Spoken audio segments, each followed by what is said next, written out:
The October 13 game of Jeopardy was decided on the final clue by a judge's ruling.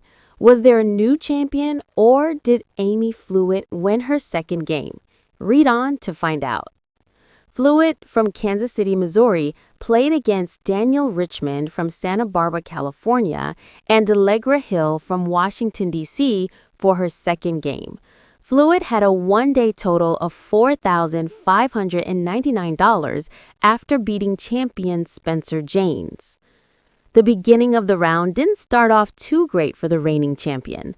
Fluitt, a former national security consultant, was in second place by the first commercial break, $2,200 below Hill, a foreign affairs professional, with $2,200. However, Fluitt had the chance to take the lead in the second half when she found the daily double. Picking the first clue in Easy Does It, she wagered $2,000 out of her $3,000. The clue read, one who sings the part of Amneris in Aida, for example. She answered correctly with what is a mezzo-soprano. Fluitt took the lead with $5,000 compared to Hill's $4,400. A few wrong answers from Fluitt put her back in second place. At the second-to-last clue, Hill and Fluitt were tied at $5,000. Because Richmond, a PhD student, buzzed in and got it right, they ended in a tie, while he had $3,600. In Double Jeopardy, the round was pretty even, with only a few $100s separating the contestants. Richmond found the first daily double and tried to take the lead.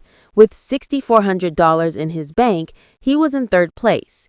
He wagered $4,000 in Latin lesson.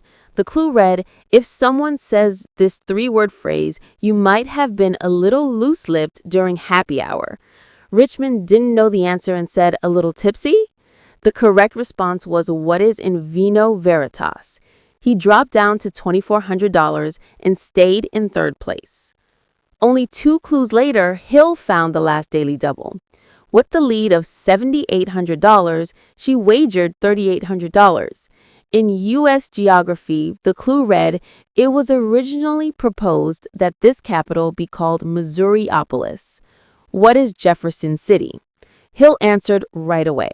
She improved to $11,600. By the end of the round, only $1,000 separated Hill and Fluitt. Hill had $12,800, while Fluitt had $11,800. Richmond was in third place with $5,600. The category for Final Jeopardy was the Oscars. The clue read, the first two actors to refuse their Oscar trophies were in films with scripts that this man co-wrote.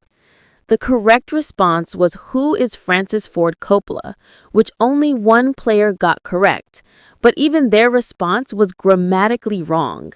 A ruling by the judges saved them. Richmond wrote Who is Wells? Hi, crew. He wagered $0, so he ended with $5,600. Fluitt answered Who is, wagering only $500, so she ended with $11,300. Hill responded, Who is Ford Coppola, adding a hyphen to the director's last name, which isn't how his name is formatted. We will accept that, yes, host Ken Jennings said. She wagered $10,801, giving her a final total of $23,601. Hill became the new champion and will return on Tuesday for her second game.